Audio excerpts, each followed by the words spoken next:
I'm Mark, 28M, and I'm in a complicated situation with my ex-wife Kathy, 27F, and her new husband Jonathan, 32M. Kathy and I have known each other since high school.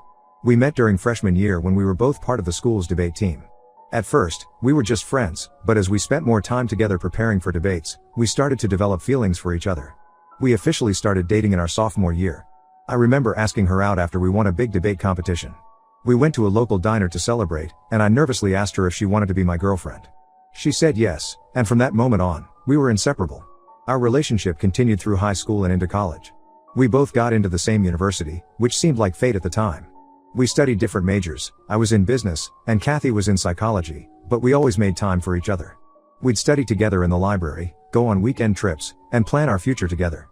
After graduation, we got married in a small ceremony. Our families and close friends attended. It was a beautiful day, and at the time, it felt like the natural next step in our relationship. We had been together for so long, and everyone expected us to get married. But looking back, we were far too young and unprepared for marriage. The first few months of our marriage were okay. We moved into a small apartment together and started our first jobs. But soon, the cracks started to show. We began arguing about everything: money, household chores, our careers, even what to watch on TV. It was like we suddenly couldn't agree on anything. Our marriage only lasted a year. The constant fighting became too much for me to handle. I felt like I was losing myself in all the arguments.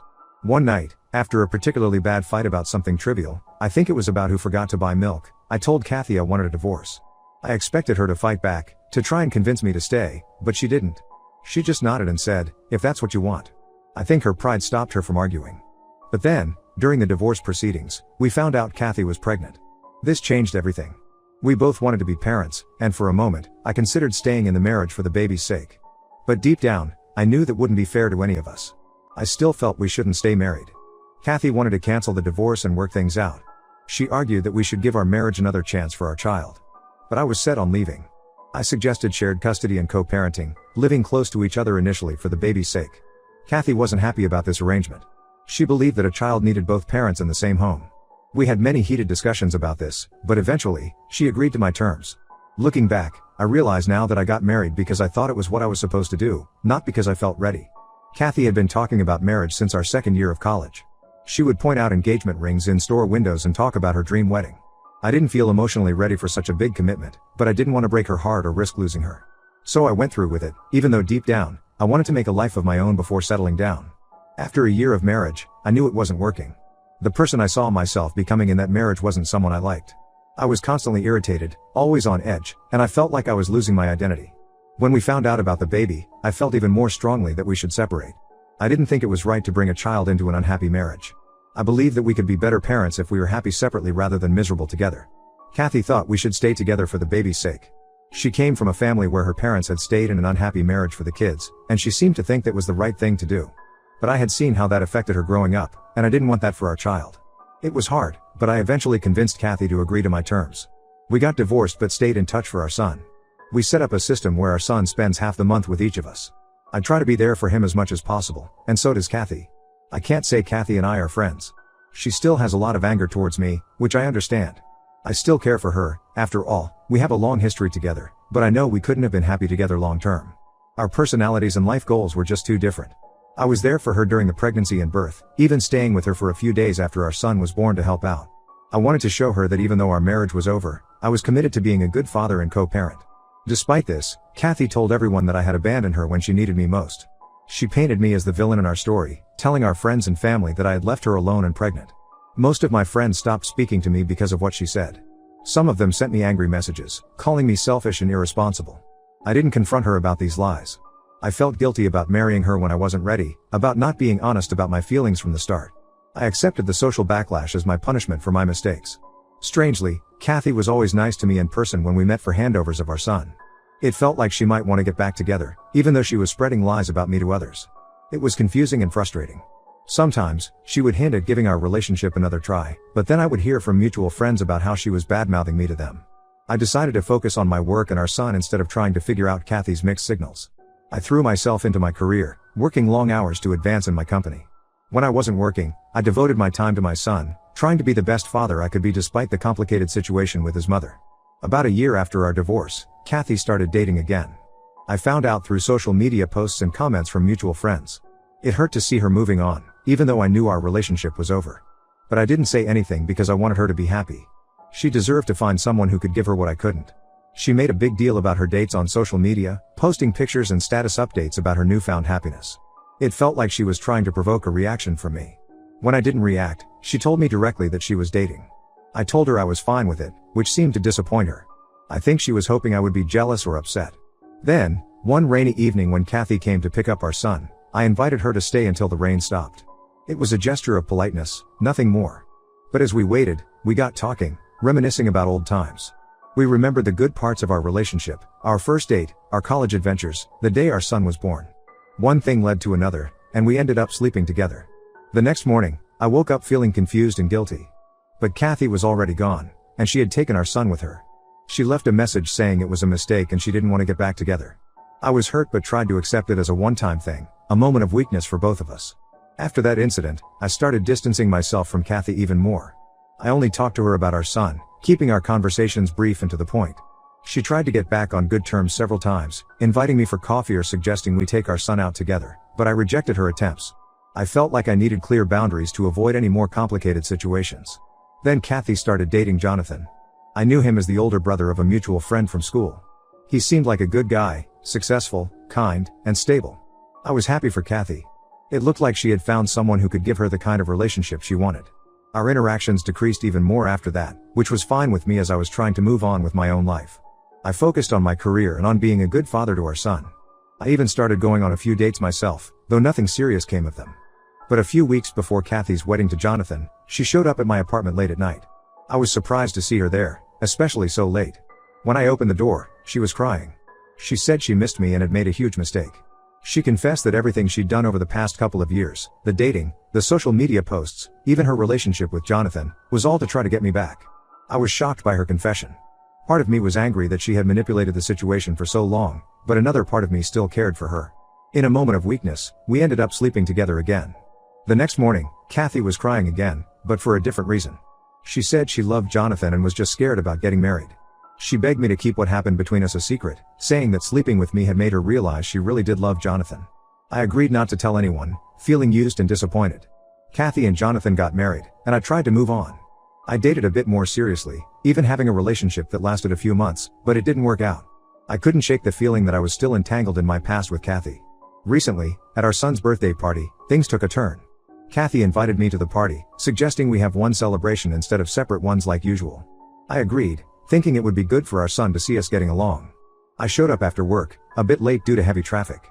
As soon as I arrived, Kathy started making jokes at my expense. She commented on how I was late because I put work over everything else, a clear jab at our divorce. Then she started making fun of my receding hairline, something I've been self-conscious about. Jonathan joined in, suggesting I take time off work to actually live life because I had made some pretty bad life choices. I was shocked by their behavior, especially in front of our son and the other guests at the party. When I asked them to elaborate, they listed reasons they thought I had screwed up my life, including my divorce from Kathy and prioritizing work. They seemed to take pleasure in pointing out what they saw as my failures. I was hurt and angry. I couldn't believe Kathy would say these things, given our history and the secret we shared. And I was disappointed in Jonathan for joining in, especially since I had always tried to be respectful of their relationship despite what had happened. Feeling cornered and upset, I did something I'm not proud of. I wrote a note on my son's birthday present. I still know your secret and I know you don't want anybody else to learn about it, so watch your words around me. Then I left the party, not even saying goodbye to my son. The next morning, Kathy called me crying. She apologized for what she'd said, explaining she was upset because I was late and our son had been asking for me. She begged me not to reveal her secret, saying it would ruin her marriage and hurt our son. But I've realized that I've been letting Kathy manipulate me for too long. Her behavior at the party, followed by her tearful apology, made me see how she's been playing with my emotions for years. I'm considering telling Jonathan the truth about what happened before their wedding. I don't want to live with his secret anymore, and I think Jonathan deserves to know the truth about his wife. So, Reddit, Wibta, if I told my ex-wife's husband the truth about her infidelity? Update 1. It's been 2 weeks since my son's birthday party, and a lot has happened. I've been thinking hard about what to do, replaying events in my mind and considering the potential consequences of my actions. After much deliberation, I made a decision. I told Jonathan the truth. I sent him a detailed message explaining everything that happened between Kathy and me before their wedding. I included the date it happened, the circumstances leading up to it, and Kathy's behavior afterwards. I also included proof of Kathy being at my place that night, a security camera screenshot from my apartment building showing her entering late at night and leaving early in the morning. After sending the message, I blocked both Jonathan and Kathy. I know it might seem cowardly, but I needed some space to process everything. I know I'll have to see Kathy eventually when I pick up our son, but for now, I don't want to deal with either of them. I also told everyone I know to keep Kathy out of our conversations. Some friends and family members have been trying to ask me about what's going on, but I've been deflecting their questions. I did what I had to do, and I'm not going to feel guilty about it. I shared my side of the story and spoke my truth. I'm done with that chapter of my life. As of now, I haven't received any messages or threats. I'm guessing they haven't told people yet, but I'm mentally prepared for when the news does come out. I know it's going to be messy, and I'm likely to lose some friends over this. But I feel like it's a price I have to pay for my peace of mind. I know some people might think I did this out of jealousy or to get Kathy back, but that's not true. I did it to get rid of my own guilt. Maybe it was Kathy's fault for cheating, but it was my mistake too for going along with it. I want to be a good father, and to do that, I need to be a good person first. Living with this secret was eating away at me, affecting my relationships and my self-esteem. The only person I feel sorry for in this situation is Jonathan. He's a nice guy who didn't deserve any of this. But at least now he knows the truth and can make his own decisions. I hope he finds the strength to do what's best for him, whatever that might be. I've been reflecting on my past choices too. I made a mistake marrying Kathy when I wasn't ready. We were both young and immature, and neither of us was prepared for marriage. Having a child together complicated things even more. I wonder how different our lives would have been if we had waited a few years before getting married, or if we had been honest with each other about our doubts. I've also been thinking about how I handled our divorce and co-parenting situation. While I stand by my decision to end our marriage, I wonder if I could have communicated better or been more supportive during the transition. Maybe if I had been more clear about my feelings and boundaries from the start, we could have avoided some of the drama that followed. This whole situation has made me realize that I need to work on myself. I want to be a better person, not just for my son, but for myself too. I'm considering taking some time off work to focus on personal growth and spending more time with my son. I've realized that I've been using work as an escape from my personal problems, and that's not healthy for me or for my relationship with my son. I'm also planning to be more honest in my relationships going forward. Keeping secrets and avoiding confrontation has only led to more problems. It's time for me to face things head on and communicate more openly. This includes being honest with my son, in an age-appropriate way, about what's going on between his mother and me. As for Kathy, I hope she takes this as a wake-up call too. We both made mistakes, and we both need to do better for the sake of our son. I'm not interested in rekindling our relationship, but I do hope we can eventually find a way to co-parent more effectively. Right now, that seems like a distant possibility, but I have to believe that we can get there for our son's sake. For now, I'm focusing on my son and myself. I've arranged for him to stay with me for the next few weeks while things settle down. I want to make sure he feels loved and secure during this turbulent time. We've been doing a lot of fun activities together, playing games, watching movies, going to the park. I'm trying to create a sense of normalcy for him amidst all this chaos. I know there will be fallout from my decision to tell Jonathan the truth. Kathy's family and friends might come after me, and I might lose some more friends. But I feel like a weight has been lifted off my shoulders. For the first time in a long time, I feel like I'm doing the right thing.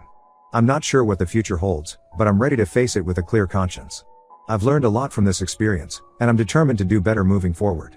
I want to be someone my son can look up to, someone who stands by their principles even when it's difficult. I know the road ahead won't be easy. There will be tough conversations, awkward encounters, and probably some heated arguments. But I'm prepared for that. I'm done running from my problems or sweeping them under the rug. It's time to face everything head on. To anyone out there in a similar situation, wondering whether to reveal a difficult truth, I say this: think carefully about your motivations and the potential consequences. But also consider the cost of keeping secrets. Sometimes, the short-term pain of telling the truth is worth the long-term peace it brings. Update 2: It's been a month since I told Jonathan the truth, and as expected, all hell broke loose. The news of Kathy and Jonathan's divorce has spread like wildfire. Just as I predicted, Kathy's family and friends have been attacking me nonstop. My phone has been blowing up with messages calling me a homewrecker, a sociopath, and worse. They're convinced I did this because I want Kathy for myself. But they couldn't be more wrong. I did this to free myself from the burden of guilt and lies. I'm not interested in getting back together with Kathy. Our relationship has been toxic for years, and I'm finally ready to break free from it completely. Jonathan reached out to me last week. It was a difficult conversation, but I'm glad we had it. He thanked me for telling him the truth, even though it was painful. He said he had suspicions about Kathy's fidelity but never had concrete proof. He's hurt and angry, but he's grateful to know the truth before they started a family together. Kathy, on the other hand, is furious. She showed up at my apartment unannounced, yelling and crying. She accused me of ruining her life and said she'd never forgive me. I remained calm and told her that she ruined her own life by cheating and lying. I also reminded her that she had plenty of opportunities to come clean to Jonathan herself. The hardest part of all this has been explaining the situation to our son. He's confused and upset about why Uncle Jonathan isn't around anymore and why Mommy and Daddy are fighting again. We've tried to shield him from most of the drama, but kids are perceptive. He knows something is wrong. Kathy and I had a long, difficult conversation about how to handle co-parenting moving forward. We've agreed to keep our interactions strictly about our son and to never badmouth each other in front of him. It's going to be challenging, but it's necessary for our son's well-being. I've also had to deal with the fallout among our mutual friends. Some have sided with Kathy, believing her version of events. Others have stood by me, appreciating my honesty. A few have chosen to distance themselves from both of us, not wanting to get involved in the drama. Through all of this, I've stuck to my decision to focus on personal growth. I've started reading self-help books and practicing mindfulness. I'm learning to set better boundaries and communicate more effectively. It's not easy, but I'm already seeing positive changes in my life. I've also been spending more quality time with my son. We've been going on weekend adventures, playing games, and just talking. I want him to know that no matter what happens between his mother and me, he is loved and supported. As for my relationship with Kathy, it's at an all-time low. We're barely speaking beyond what's necessary for our son. Part of me feels sad about this, given our long history together. But another part feels relieved. The constant drama and manipulation are finally over.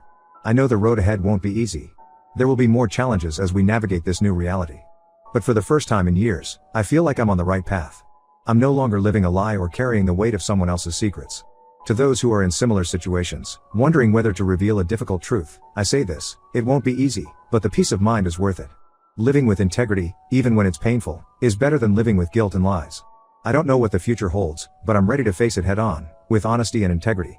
It's time to write a new chapter in my life, one where I'm true to myself and those around me. Update 3: It's been half a year since everything blew up, and life has finally started to settle into a new normal. Kathy and Jonathan's divorce was finalized last month. It wasn't pretty, but it's done. Kathy has moved to a different part of town, which has made our co-parenting arrangement more challenging, but we're making it work. Our son is doing better now. We've both been putting in extra effort to make sure he feels secure and loved. He's in therapy to help him process all the changes, and it seems to be helping. He still asks about Jonathan sometimes, which is hard, but we're honest with him in an age-appropriate way. Kathy and I have established a strictly business-like relationship when it comes to our son. We communicate through a co-parenting app to keep things organized and avoid unnecessary conflict. It's not ideal, but it's functional. I've stuck to my personal growth plan. I've been seeing a therapist regularly, which has been incredibly helpful in processing everything that's happened and working on my issues. I've also joined a support group for divorced parents, which has given me a safe space to share my experiences and learn from others. Work-wise, I did end up taking some time off. I used it to reconnect with myself and my son. When I returned, I had a frank discussion with my boss about achieving a better work-life balance. Surprisingly, they were very understanding and supportive. As for my social life, things have improved. I've reconnected with some old friends who reached out after hearing about everything that happened.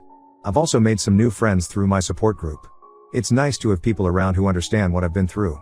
Kathy's family eventually stopped harassing me. I think they finally realized that their anger was misdirected. A few of them even apologized for their behavior. I appreciated their apologies, but I'm keeping my distance for now.